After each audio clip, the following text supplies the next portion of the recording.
Hello, everyone, and welcome to the Astoria Bookshop Pride panel for 2022. If you are here live, thank you so much for joining us. If you're watching us from the future, thank you for clicking on this random YouTube video. We are so happy to have these amazing authors here to talk about not just YA, not just queer fiction, but queer YA fiction, which is so wonderful that we have a breadth of now, which did not exist when I came out in like 2013. Oh, I don't want to think about that. I'm not even that old, but that my age just stresses me out. But yeah, it's super exciting to have everyone here. And before we start, I just want to go over some ground rules, general crowdcast how-to, since this platform is not the most commonly used thing. On the side, you'll see a chat thing where you can talk. You can leave nice messages. You can leave only nice messages, nothing mean, please. My rule of thumb is don't say anything you wouldn't want your boss or your mom to see, and that has served me well so far. Other than that, we have a Q&A tab, which is the little quote box with the question mark. You can ask questions, you can vote on other people's questions if there's something you really want to see answered, and we will get to those around the last 15 minutes of the discussion. I will pop back in and facilitate that. Other than that, I am going to drop a link or two or four to buy some really cool books that you may or may not have heard of, and to support your local bookshop that is queer woman owned. So, yeah, we're really excited to start off, and I think Molly will be starting off with introductions and a little bit about your book. Yeah, hello. My name is Molly. I live in Astoria. I've lived in Astoria for 8 years, although I'm moving in 1 week. I teach YA at a couple of colleges in the city, and I write YA rom-coms. My book that just came out yesterday is called Epically Earnest, and it's a queer retelling of the importance of being earnest. Then I'm Aatmaja Pandya. I'm on my phone because I couldn't get my desktop to work, so I'm sorry if I'm like squinting weirdly at the screen. My book is called Slip. It was written by Marika Makula and illustrated by me. I actually grew up in Queens. I grew up in Elmhurst, not in Astoria, but I do visit Astoria a lot and love Astoria Bookshop. I think it's such a treasure of the neighborhood. And next is Christopher. No, Kevin. Hi, everyone. I'm Kevin Christopher Snipes, and I too live in Queens, not Astoria. I live in Sunnyside, but so I'm really excited to be on this panel supporting the local Astoria bookshop. This is awesome. I'm the author of Milo and Marcos at the End of the World, which is a story about two teenage boys in Florida who fall in love and then have to keep that love a secret from their very conservative parents. On top of that, the boys are dealing with the fact that in addition to having to hide their love from their families, they're dealing with a very odd development that every time they get together and touch, it seems to set off a natural disaster, which leads the boys to wonder if perhaps their parents are right and if God does punish gay people. And if you want to know if they're right, you have to read the book. And then our last panelist is Andrew. That story segues nicely into mine. And also, I have the opportunity to be the only person who's not in New York. I'm from Virginia, I'm from the DC area, and I am the author of Hell Followed With Us, which I just found out just is on its second week of the NYT bestseller list. And it is a post apocalyptic horror about a gay trans boy after the end of the world and the post-apocalyptic doomsday Christian cult that is trying to bring him back after turning him into a bioweapon. So we get the horror side over here. It's good to meet you all. Great meeting you too. Very good to meet everybody. Should we start off with, I don't know, what's a good like icebreaker?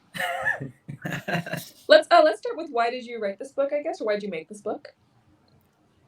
We just keep going in alphabetical order. I'm starting then, I guess. I have always loved The Importance of Being Earnest. It was the first show that my high school put on when I was a freshman. And I knew a little bit of Oscar Wilde's bio, as a teenager in college. I didn't really think much about it until I was teaching on The Picture of Dorian Gray a few years back. And it really struck me kind of. I think also there were some Twitter feeds at the same time that's like, how this queer author would like this TV show, or, how much fun Oscar Wilde would be having, at this moment talking about, I don't even remember what the show was. And so I really wanted to take a plot of his, a show of his, and make it a little gayer. The Importance of Being Earnest was actually like one of the only historical texts I can get through. I really struggle with older work. And The Importance of Being Earnest, not only was I actually able to read it, but I loved it. So I'm glad that was your inspiration. Yeah, I'm curious. I feel like Oscar Wilde's like the gateway drug for a lot of queer teens, and that he's kind of like, he's safe enough that he gets taught in schools, because while he was queer, his plays aren't quite necessarily like, they sort of skim that surface enough that like you can high schools will do The Importance of Being an Artist and Lady Windermere's Fan and shows like that. So he's kind of like a lot of kids' introductions to sort of at least Victorian queer culture. And I mean, as a teenager, I was thoroughly obsessed. If I tilted my screen, you would see like a shelf full of Oscar Wilde books. I think I've read every biography on him. He is such a fascinating figure. And in college, my senior thesis was about Salome. So he's just like this. He's such an exciting character. And I can't wait to read your book, Molly, because it sounds. I mean, we're all obsessed with anything Oscar Wilde, and I can't wait. At the very least, there's a lot of Oscar Wilde quotes at the beginning of the chapter, so that'll be something. Can I flex a little bit? I share a birthday with Oscar Wilde. Ooh. Oh, very cool. Yeah, it's like my real point of pride. I share a birthday with Pat Benatar, who's one of my favorite singers. So Ooh, that's incredible. We got a cameo from a Andrew, cat. who's joining you? This is Poppy, and this is my girlfriend Alice. But this is Poppy. She's the star. Yeah, no, She's beautiful. beautiful. No one's here but Pop. Here for Pop Rocks. Oh, I thought you were going to say this is my cat Oscar or Oscar Wilde. Oh, no. Oh, no. This is a perfect full circle moment. Okay, say bye, Poppy. Actually, there's a bar, Molly, I'm sure you know this, there's a bar in the city that has like a life-size statue of Oscar Wilde on a bench that you can take pictures with and stuff. Yeah, I like that one. I'm sure you've been. What about you? I'm really curious about, so did you have this idea for the graphic novel, or did the author approach you and you thought it was that was just something you had to illustrate? Yeah, so I should have mentioned it's a graphic novel, which is why it has an illustrator. And Marika and I were actually friends before I got offered the book. Like, we were friends. We made friends in 2015 through a mutual friend of ours. And frankly, I'm like a huge snob, and I'm really like stubborn about who I work with. So I was like, I shan't collaborate unless I respect the person as an artist. But luckily, I did respect Marika as an artist and a writer and a person, which is why I agreed to take up the book. And it's also like, I kind of find that a lot of YA fiction tends to be black and white, like good or bad, and I really prefer working in the gray area, like in subject matter that's a little more complicated and messy. And I really enjoyed that she had written a script that was basically just about a gray area, and it didn't end very neatly. It kind of was a little bittersweet and sad, and I personally like really enjoy working with that kind of subject matter, just because like, for better or worse, life is kind of sad and difficult, and I think like media that makes you feel good is incredibly important, but also media that helps you understand why the world is difficult is like just as important. Yeah, 100% agree with that. Yeah, I think we all love like those feel good shows, and but at the same time, like I think in my own writing, I've always like you just said, I think it's so important to sort of acknowledge the pain sometimes and acknowledge just the way the world is. Otherwise, it sometimes feels like you're gaslighting queer teens. If it's, Yeah, it can feel that's like a good way of putting it. It's like, no, everything's great. We've solved all of our problems. And it's like, no, we haven't quite. We're still, if anything, we're starting to backslide a little bit now. So yeah, I think it's kind of important to, in a book, sort of acknowledge the pain and sort of help show a way through it if possible. That was certainly what, with my own book, what I was trying to do is I've certainly got I don't say I'm morally ambiguous. I've got an unreliable narrator as my protagonist who's dealing with a lot of sort of internalized homophobia and sort of some self-loathing and just sort of the things that some queer kids, certainly what I experienced growing up in Florida in a conservative community, and I'm certain that several queer teens are still sort of have to deal with. And so, yeah, I mean, it's on the one hand, it's sort of difficult to sort of write those passages and to sort of write that experience. But at the same time, I thought it was important just to be honest that, for a large section of the queer population, these are issues and things that they're going to have to deal with. And here's hopefully a way to sort of navigate that mess. Yeah, I really like that. One of the things that I was thinking of is kind of like the fact that Kevin, our stories are kind of like they're in the same lane, but they're parallel in a way, And I really like the thing that that's kind of being bounced around, where it's kind of like it's messy, and if you're not honest about some of the stuff that sucks, especially because like I'm in the grand scheme of things, like I'm a baby. I'm 23. I've only been out as queer for a few years.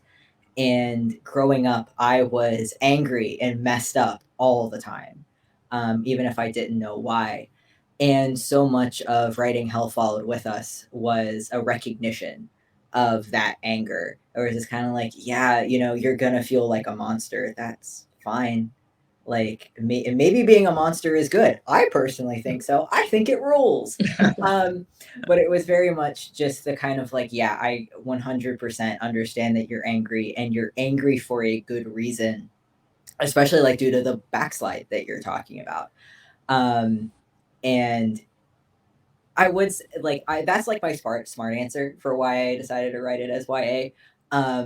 The not smart answer is that I started writing this at 20 and I was still like a teenager mentally. So like if you asked me to write adult at that point, I would have been like, I don't know what adults do. Pay taxes. So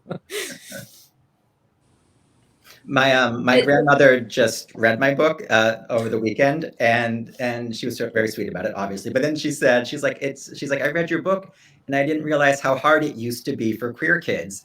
And I was like, oh boy. I was like, used to be? She was like, well, when was your book set? And I was like, now. It's set now in Florida. She's like, oh. She's like, is it that bad? I was like, yeah, it's kind of that. She's like, I had no idea. I was like, I know. A lot of people don't know. A lot of people have been able to insulate themselves from that. But yeah, it's so. Well, there you go. Well, at least I educated my grandmother, if no one else. But there you go. That's why you write a book about it. Yeah, exactly. Yeah. Is there any YA? I try to avoid asking people favorite books because that's just too hard. But is there a YA novel that you guys find you're recommending the most? Like you just tell people, oh, you don't know a lot about YA, you have to read this one? Lately? That's a good question. I wrote about this in the afterword of my book. So if you've read the afterword of my book, then you know what my answer is going to be. It's the book that inspired me to write YA to get into it in the first place, which is Andrew Smith's Grasshopper Jungle. Oh. If anyone's read that, but I love Grasshopper Jungle. I mean, it just blew my. I read it 10 years ago. A friend just randomly gave it to me because he knew I liked queer stories. And I had never read YA before. I mean, when I was a teenager, I didn't read YA. I read Jane Austen, E.M. Forster, and Anne Rice. Like I had a very weird high school book taste. I was trying to. Kevin, what's with this like mid-century like reading? I wanted to be like a Victorian boy my whole life. That's all I ever wanted. And I just tried. That's all I wanted. And I failed. But I read a lot of British books. I mean, they just get to spend so much time looking off of cliffs. Who doesn't want to just pensively look off cliffs?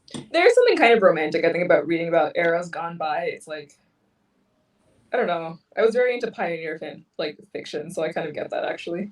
And the problem seems so benign on reflection. Like the worst Yeah. thing that happens in a Jane Austen novel is like a head cold and maybe you won't get married, but it's Jane Austen, so you know you will. Like Yeah. it's very comfort reading.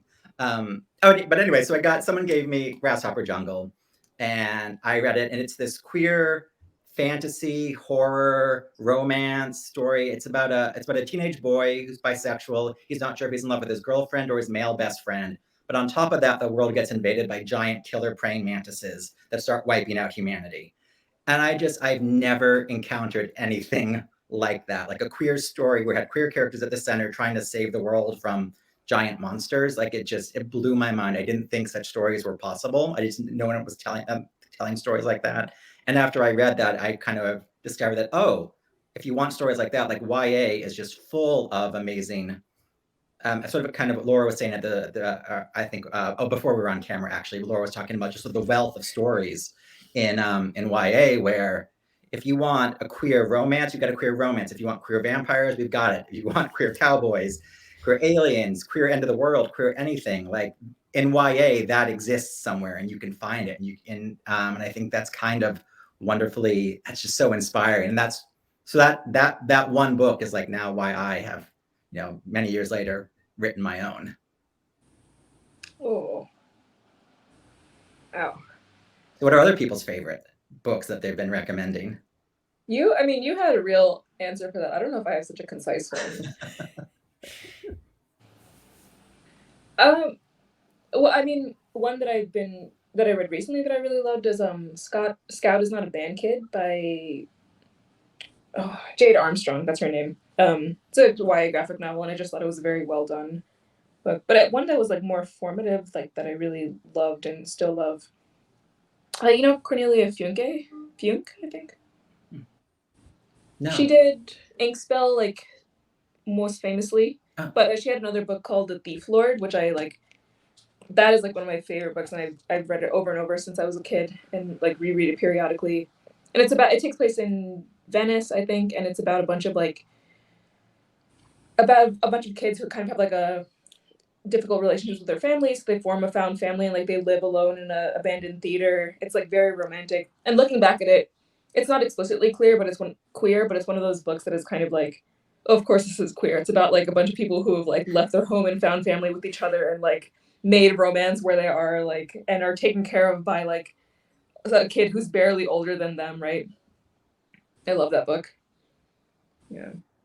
I hadn't considered that a queer book until just this moment, actually. Yeah. What about you, Molly, Andrew? I think mostly about the ones that I've taught recently and kind of how the students react. But the ones I teach shift back and forth, but I always stick with Aristotle and Dante Discover the Secrets of the Universe, yeah. just because it's so beautiful, and also a lot of my students normally they don't come to a YA class with a lot of YA contemporary. Normally it's fantasy and dystopian, and they're used to a lot happening very quickly, very, very plot driven books. And so normally at the beginning they'd be like, oh, nothing's happening. And by the end they're like, oh, it went by too quickly. Kind of the power of beautiful prose, I think, is really obvious in that book. Yeah, Aristotle and Dante was like formative for me. It was the first book I ever read with like gay boys in it, which is funny because I read it in high school. So obviously I thought I was still a straight girl. And just the utter bemusement as to why I was so in love with this book. Yeah, who could have I wonder why. But it was just kind of like, oh, I'm having so many feelings about this book. What we're not going to do is think about it, and we're going to put off the gender crisis for 4 years. But like the stories that have been like formative for me like now and that I'm recommending a lot is anything by Courtney Summers. Specifically Sadie and The Project. If anyone here like read those, Sadie messed me up. Yeah. A beautiful book. I just the books that you remember where you were when you finished it. I just Yeah. picture being on the couch being like, very good job. I don't wanna think about that for a long time. Like everything that Courtney Summers does will destroy you. right? And the books are like the books aren't like openly queer, but they are. You know, it's not like in your face, but it's there. Which is why I'm really excited for her next one, which I think is I'm the Girl. But Sadie is absolutely, it's like soul destroying once you realize what's been going on. And then the project is about a cult, um, about a girl trying to get her sister back from a cult that like swallowed her up. And every time someone's like, "Oh, you know, I read your book. What's next?" I'm like, "The project. Please read the project." Um, so I'm always like saying those just because it really shows like what you can do in YA without like showing your hand too much. Because like Courtney Summers is definitely one of like the leaders in like suggesting what happened in a way that makes you feel sick, you know. And I love it so much. So definitely like one of like my favorite like currently working YA writers right now. So every time I get the chance to like hype her up, I'm like, yeah, absolutely, Courtney Summers. Here you go. Ooh, it's a pretty eclectic mix of books. I like that. Molly brought up something I'm curious about. So, what being sort of emotionally devastated by that book or wanting to put it aside? I'm curious. What are moments that writers have had of reading a book and just sort of like absolutely like losing it, like being so, or like the last time a book made you ugly cry, if one ever did. And I'll go first because it's slightly embarrassing, but it's not a YA novel, but I live in, in Queens in New York City, and I was reading Atonement on the train. And I think people know, if you haven't read the book, you've probably seen the movie. So I hope I'm not spoiling anything, but it has what you think is a happy ending.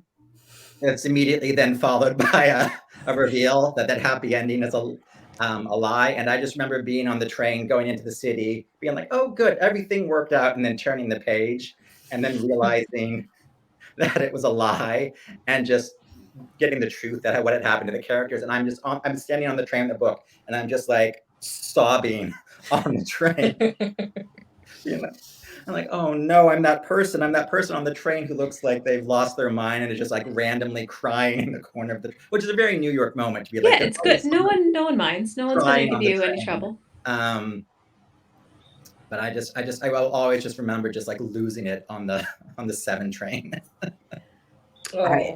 I think I have like 2 answers. The one that like made me like ugly cry was the Song of Achilles by Madeline Miller. Yeah. I read it, I think my senior year of high school. I read it in a day. And by the end of it, I was reading through tears. I couldn't see the words. I was just bawling. And the one that like made me like really excited, kind of like the buzz out of your skin. You read like a paragraph, you have to like close it and stop and like take a lap. I know this series has so many problems, but the All for the Game series by Nora Sakavic. It's a self-published trilogy. And yeah, so many issues. But it was one of the first books that I read that had like it was about like 2 boys like falling in love, and it was also one of the most disturbing things that I had ever read. Because like the main character is like the son of like a hitman, and it is terrifying, and every single thing that happens to the character sucks, right? And I joke that it's the book that like made me trans, because I saw a lot in like the main character's eventual boyfriend, and I was like, oh no, gender. But it was definitely like one of those books where I was like, oh, this is the first time where I've gotten to see like queer men be angry and violent and nasty on page. And I'm like, this is going to become an integral part of my personality from now on. So yeah, those are my 2, which are wildly different. But yeah. Molly, do you have one, or should I go first? Yeah, no, I've only cried at 2 books. One was, has anyone read We Were Liars? E.L. Lockhart. Amazing things about it though. Yeah, I mean, it's great, and there's twists, which I'm not even gonna dance around because it's important to not know. And then the other one, has anyone heard Catalyst by Laurie Halse Anderson? Mm-mm. Mm-mm. Which she's such a big author, you know, everyone knows Speak, Yeah. but Catalyst, there's just this moment. It's not even the main story is about a overachiever whose mother died when she was young, and her mother went to MIT. So she's like, I'm going to MIT, and just single minded about it. And there's just a subplot with a character with you know, a young kid, and this is a little spoiler. Something not so great happens to the kid, and I remember reading that in high school and just completely losing it, and just thinking, you know, not even thinking about being an author someday. Like, how could someone write something terrible happening to a little kid? Oh man.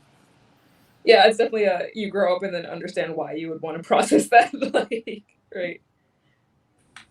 You know, actually, you reminded me that I recently read a graphic novel adaptation of Speak.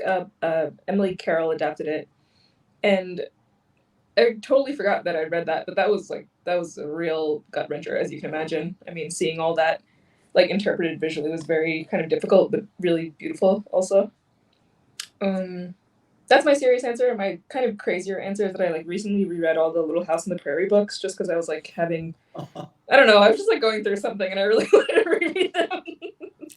And obviously they're horribly racist, whatever. But like there's this, you know, in the last book she kind of like leaves her family and moves into her own house, and I just like, I don't know, I was really going through it. I was like, God, her dad, she loves her dad so much. I mean, those books are beautifully written, all things considered, you know. Yeah. There's a really good graphic novel actually about her daughter, which I feel like I kind of read this somewhere, Oh, but it really does seem like Laura Ingalls Wilder did not write those books. Her daughter did. I read Prairie Fires, which is kind of a biography of her and her daughter, and I believe it was mostly her daughter's name is Rose Wilder, who like basically took her diaries or her like notes and then reinterpreted them for like literature.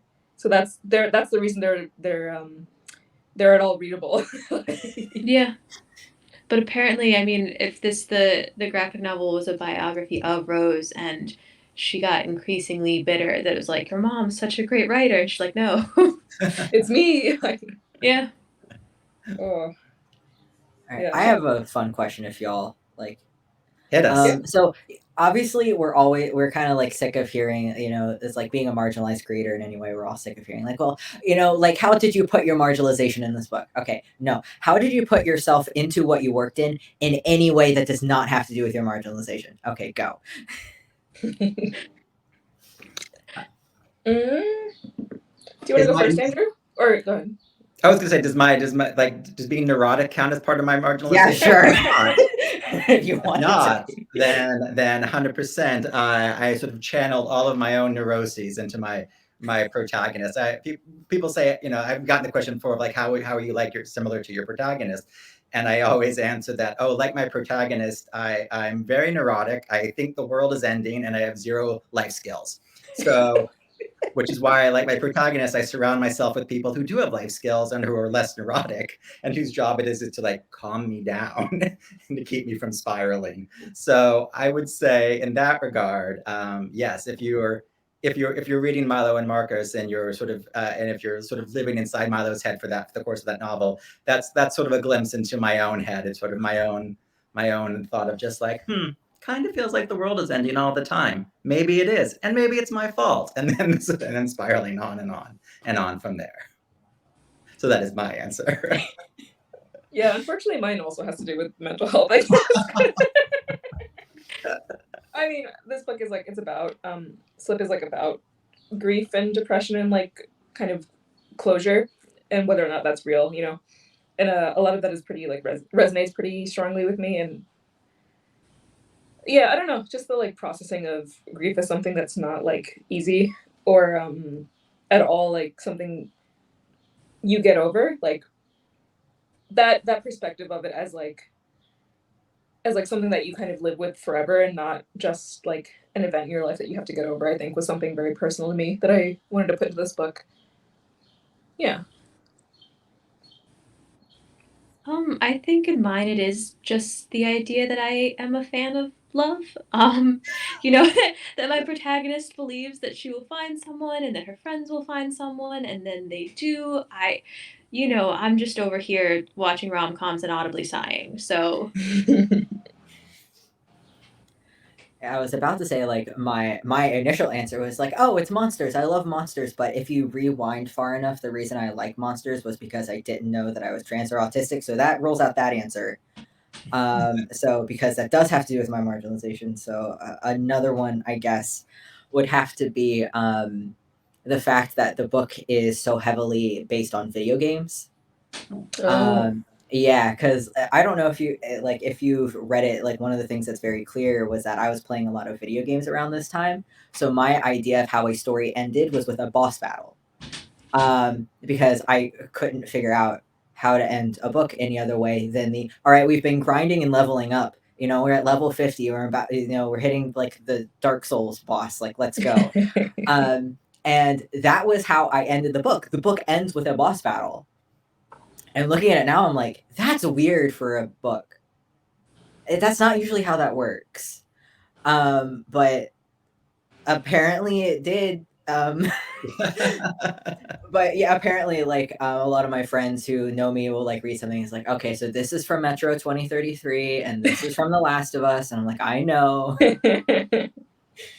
Yeah, actually, I think it's getting more common with like each subsequent generation. Like when I was in college, my portfolio professor would always yell at us for like drawing things in like top-down perspective because he's like, you all get it from Pokemon. It's all goddamn Pokemon's fault. I'm like, I don't know if that's true, Tom, but there's some truth to that like a lot of us, that's like the primary media we consume. So it's like very formative, like visual imagery, and also obviously narrative.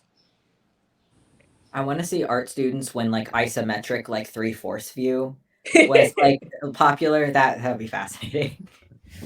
Actually, I teach a comics class, and a lot of my high schoolers like do kind of tend to draw that way, like in like a weird like diorama kind of perspective. It's interesting. Like they try to get the entire like room and all the characters in it, and I have to kind of stop and be like, no, the point of the comic, you can zoom in. You don't have to like actually literally be like in first person view looking around the room. I don't mean to get us away from books, but does anyone have a favorite queer movie? Ooh. I will be the person to kind of push the idea that Annihilation is a queer movie, and I haven't met anyone who agrees with me yet. I like the idea of just making a movie queer and deciding it's queer because I want it to be, okay? Everyone has decided that the Babadook is queer, so I'm pretty sure we can Yes, create whatever we want. Why not? He wears a top hat and he loves drama. He's gay. Come on. Yeah, like that's like my reasoning for Annihilation. I'm like, it's disgusting and it is somehow trans. I don't know how, but it is. So, well, I'll go in a similar direction, but I'll say I saw Footloose for the first time recently. Whoa. And I was like, this is a queer love story. Like Kevin Bacon befriends this boy, and the movie is like him teaching this boy to dance, and there's all these dance montages with the two boys. And the movie ends with when he goes to the big dance at the end. Kevin Bacon doesn't dance with his girlfriend; he dances with his best friend. And I was like, this. And throughout the film, other characters, they call him. They always say, "What are you, gay? What are you?" They use the F word. And at no point in the film does Kevin Bacon's character say, "No, I'm not," or express any sort of. He just like takes it and is like, "So what?" Like. I was like, this is the gayest thing I've ever seen. And then recently someone was like, someone like Googled the author for me and was like, yeah, the screenwriter was super gay. I don't know, as opposed to regular gay, but I was like, I called it. I was like, I was so proud of myself for picking up on just how, like, clearly the screenwriter wanted this to be like a gay romance about a boy who loves to dance in a small town with another boy who loves to dance. And the studio was like, can you just throw in a girlfriend just so we can pretend it's a straight movie? So Andrew, neither Andrew or I have answered your question, Molly. I believe you have. Yeah, sorry. I'm gonna give you another non-answer. I'm gonna say Sound of Music. I love that movie. Love the Sound of Music. Okay. 2 reasons. Julie Andrews is a queer icon, like bar none.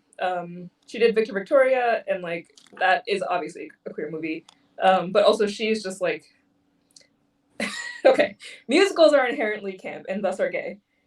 Singing is inherently a gay thing to do because it's expressing your emotion. Thus, Sound of Music, and it's also about unconventional romance. It's about kind of like following your heart and not what society tells you to do. It's about adopting a family that is not necessarily yours, but you make it yours. It's about escaping injustices. I think it counts. Yeah. I mean, I would say both Sound of Music and Milo and Marcos are about choosing romance over religion. So Yeah. Well, to give a so Molly, to give you I would say Call Me by Your Name is one of my favorite queer films and queer books, despite Armie Hammer being very problematic. I try not to think of that when I watch it, but I that's a book I remember reading that, and it's one of those. And this happens with several books where like I'm reading it, and when the couple gets together by the midway point, I'm like, this is not good. Like I get so much tension because I'm like, if they're together by the midway point, they're not going to be together at the end. Like there's nowhere to go except for the relationship to fall apart. So I just remember the first time I was reading that book, I was like happy on like page 100, and then I realized, this can't be. There's like 300 more pages. They're not just gonna like make love in Italy for 300 more pages. Kind of did. In the movie, it kind of seems like they're going to. But that's one of my. I do love that. I do love that movie and that book. For a real gay answer, how's that? Yeah, someone in the chat said, "But I'm a cheerleader," and I mean that's like I do rewatch that periodically, and it just holds up so well. One, I don't want to defend this as a movie or art, but I do love it and return to it often as camp. Does anyone know it? Oh, with Robin DeJesus and yes, some fantastic cast that is not used well, but the music is great. Just they start jamming on Century Plant and I'm done. But I also like Pride, the one it's very, very literally gay, about the minor strike and then the queer community in the UK helping them. It's very nice. Pride? That sounds good. Yeah, if I hear anything about like a labor strike, I'm like, I'm interested. West Virginia and me hears it and is interested.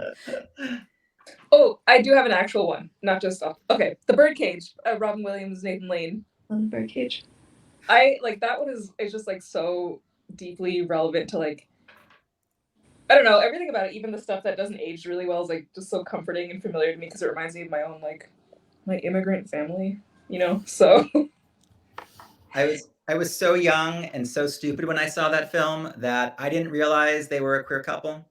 I thought they were just like two men who lived together. One of them liked to dress up in women's clothing. Like that's just how best friends. I was. Like, I thought that the uncles in Mrs. Doubtfire were just best friends when I watched as a kid. I'm like, honey, they're friends. They're just best friends. See, Molly and I, we should watch movies, but Molly and I can never watch movies together because we'll just like everything will go over our head. Mm-hmm. We'll be like, oh, look at all these great roommates just hanging out together. Like, but great roommates. I love that interpretation of Nathan Lane. Yeah, he just likes to dress up as a woman sometimes. And everyone was cool with it. Like in a way, it was like almost like the most progressive thing I've ever seen. It's just they're just two guys, they're roommates. One of them dresses up like a woman, and everyone's super cool with that. I mean, yeah, that is even. And they raise a kid together. That's exactly. So straight. Has everyone seen Everything Everywhere All at Once? Oh, not yet. That's really great. Want to. I think that qualifies as a queer movie, and that was just, I mean, that was beautiful. That was just amazing and blew my mind. I mean, I'm waiting to see it was just fantastic, and the daughter in the film is queer, and it's sort of, in a way, I kind of loved it because it's kind of like the moral of the movie. I won't spoil it for people who haven't seen it, but kind of the moral of the movie is if you don't respect your queer kid, she'll destroy the world. Yeah. Or she might try to. So I didn't expect it to be so emotional by the end. Yeah. But it was. Super emotional. Yeah. Hello. Laura's back. Hi, Laura's back. Flickering in and out. Can you see me? You are a circle. You're a Oh, green circle. unfortunate. We can hear you. Hold on, give me one moment. Okay. Popping in early because we have some questions, and it occurred to me that it might take more than the normal 15 minutes to answer them, since we have presumably 4 people answering. I'm so offended that it doesn't want to show my face. It's okay. It's like you have like this great and powerful Oz thing. Yeah, you did. It's very powerful. The Wizard of Astoria. And the curtain is green. I love it. Okay, I'm going to be a disembodied voice for now, if that's all right with you. Yeah, love it. Yeah, it's fine. We're making it work. Okay. Also, I just want to add in, have any of you ever seen Saved? I love Saved. Mm-mm. Yes. Yeah. That is technically, like, there are technically queer characters in that, but that is not what makes it a queer movie to me. I was just thinking about your answers of, like, not quite actually queer movies, but yes. But it's gay to me. All right. Emily McCann wants to know about some fan casts. This is a question we get like almost every stream because people love to talk about actors in fan casts. Does anyone have any in mind?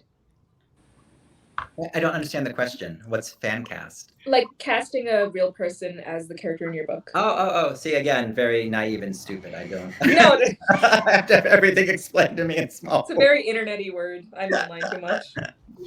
I am kind of going to show the lack of like trans masculine actors in the industry by saying that for the longest time, my fan cast for my main character was a cis boy. It was what was his name? It was the kid in Shazam. Like the young boy in Shazam. It was the hair. Yeah. It was yeah. the hair that did it for me.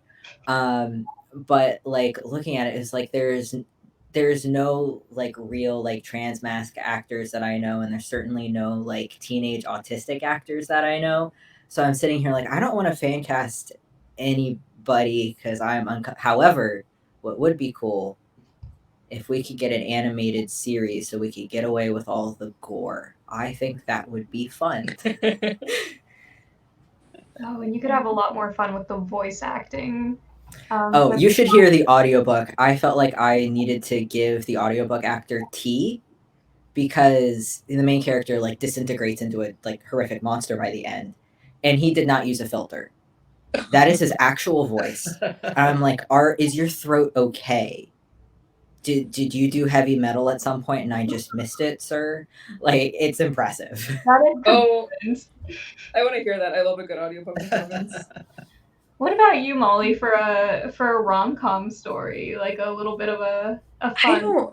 I would like to think that I pride myself on knowing a lot of actors, but as far as teenagers, I know 20-something people who are currently playing teenagers. That's not who I'd want to cast. I think that, yeah, I've got nothing now. I'm gonna have to think about that. My favorite adult teenager working right now is the girl from Booksmart, not Beanie Feldstein, but Oh yeah, I literally was just watching her in another movie, Short Term 12. she was in the Dear Evan Hansen. Yeah. Oh, Caitlin Devers. Oh, Yeah. Oh, she's fantastic. She is that, great. That would be cool. All right. Any more fan casts, or should we move on? No, I think I have to join Andrew and say. I mean, mine is kind of tricky because it has images, so it's like unless I find someone who literally looks exactly like those drawings, so like animated movie is probably the best conclusion. But I think animation in general is kind of a really good way to interpret YA fiction because it tends to like you can kind of enhance the drama and the like magic or fantasy elements much more effectively than using whatever digital effects you do in live action media. Yeah, Cool. I like that. I would say from Milo and Marcos, I'd say Yuli Schlesinger from who's on he was on that HBO show with the queer teens, not Euphoria, but the other one that got canceled, Generation. Oh yeah. In fact, when we were doing the cover art, our artist said, "Could you send me like for the boys on the cover who are you thinking of?" And I sent her a picture of Yuli Schlesinger for Milo. So that's I guess that would be my answer. Yeah. They just announced the casting for Red, White, and Royal Blue for the movie.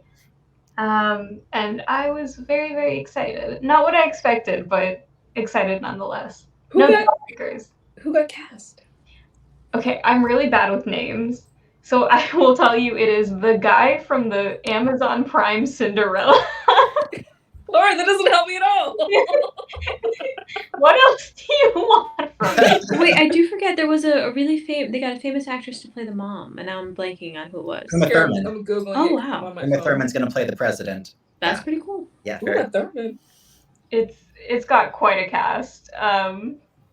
You should look into it after. But okay. And then what are you all looking forward to writing next? If you want to do alphabetical, you can again. I won't stifle you too much. Molly, you want to start? Yeah, I am looking forward to finishing my dissertation, Cool. which I have to, after hopping on this call, I owe my advisor pages. But it's a YA novel, so that helps. So this is actually, it is about an ace teen who is, exploring that, but also it's called a teenage thespian therapist. So she gives advice to everyone in drama club, and she kind of uses that to get inspiration for her playwriting, but she's kind of in a rut, so she decides to expand her practice to the whole school. Oh. Ooh, I love that. Ooh, I'm glad you gave us a peek. Coming 2026, I don't know. How long. Some distant date. Who's next, I guess, in this little alphabetical system we've established? That's me, and then Kevin, then Andrew. So I'm picking out like a visual novel because comics take a really long time to draw, and I kind of want to play with a storytelling medium that's effective but a little less labor intensive. So that is it's about like two members of a boy band, because like idols and K-pop and stuff is really big right now, and I used to be a really big fan, but I find that a lot of the current YA fiction surrounding it is very straight, very het, and also like doesn't really get into the like what's interesting about a boy band or like a girl group, and just like the weird intimacy of it, and like the how it's like very forced, but also you can't help but like spend all your time with those people, and they become very, very important to you, and like the like weird inherent queerness of like being on stage, like looking in each other's eyes, like singing into each other's mouths. Like I really want to explore that, and like the romance of that, and like what if actually two people were like queer in the group, and like what would be the actual consequences of having to like perform that or like keep it secret. So that's like my little pet project. And I have another book coming out that I'm writing and drawing in a couple years, but with supply chain issues, who knows? It'll come out sometime eventually. Coming to you 2028. Yeah, coming 2028. God, knock on wood. Kevin? Yeah, no, I know that you said K-pop and idols, but I immediately thought of like One Direction fans. And But I mean, that's the thing is, it's like not to get on my soapbox, but it's the same thing. Like famous actors are idols. One Direction are idols. Like just the celebrity that you like worship to the degree that they are basically like you basically live their life with them. I want to like express that to everyone who likes a celebrity in that way. Yeah. In high school, I was obsessed with the BBC Sherlock. And weren't we all? That's the same thing. Very, very convinced. What? Did you ship them? I shipped John Locke my life depended on it. Like there you go, yeah. So I see where you're coming from. And it's fascinating. It's like what's real, what's not, Like, yeah. All right, and then Kevin. Yeah, so I'm working on my second novel now, and I think it's going to be another queer love story between two boys, probably set in Florida again, because that's where I'm from, and I'm going to keep writing about queer kids in Florida until it's safe to be a queer kid in Florida. So this time I'm a little scarred, a little too scarred to read anything about Florida, but I respect it. I always say Florida, great place to grow up, an even better place to leave. And I can say that because I'm from Florida. God. Why do you think I'm in New York now? Why are we all? I know. It's the trauma I know. But yes, it'll be a queer love story set in Florida with another sort of speculative fiction twist that'll sort of hopefully keep the reader guessing as to what's real and what's going on. And yeah. That's so exciting. So I cannot talk specifically about what I am revising right now. The long arm of publishing is all knowing. Can't say anything. I'll get in trouble. But something that I can talk about is I'm playing around with adult work, moving away from hopefully I want to stay in YA, but I need another stream of income and I can't cross contracts. So I'm looking to move into adult. Which means that I no longer have to worry about going too far in my subject matter, which is fun because I write horror. And the general plot of it is that an autistic trans man finds out that he's pregnant and decides to kill his boyfriend about it. And there are also demonic parasites that he works for, and he ends up meeting one. He's like, all right, well, this happened, I can't be with the person that I was cheating on my boyfriend with, so I'm going to find my boyfriend and kill him, but I don't know where he is, and these demonic parasites won't tell me where, so I have to go find him. I have explained it to several people, and every time they have just stared at me and went, what is wrong with you? So I'm on the right track. I'm on the right path. And apparently, some of my friends have read the ending and have been my jaw dropped. That's messed up. And I was like, yes, I did it. So hopefully, I grew up reading, trying to read every book on one of those the top 100 most disgusting books in the English language. And I want to make it. I want to make it so bad. I want to be on there, and I'm trying. So hopefully, one of these days, hopefully that'll sell. Oh God, I hope. Dude, that's an incredible goal to aspire to. I'm wishing you luck. Thank you.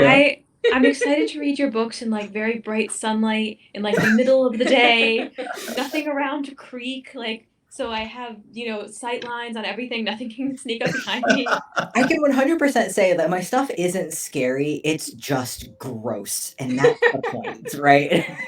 It's you can be in the dark, just don't be eating. That's good. That's a very specific warning. Yeah. Well, that was quite the variety of answers, to put it one way. But that sounds very exciting. And again, I am so happy and excited about the expansion of not just queer narratives, but just people writing really creative things, gross things, and fun things, and speculative things, and exploring graphic novels as a medium, because I love graphic novels and they're very underappreciated. And yeah, I'm really happy that you are all working and that you all have put out these amazing books. And yeah, I wish I was on camera right now to show how sincere my face is. But we hear it in your voice. Mm-hmm. Oh, thanks.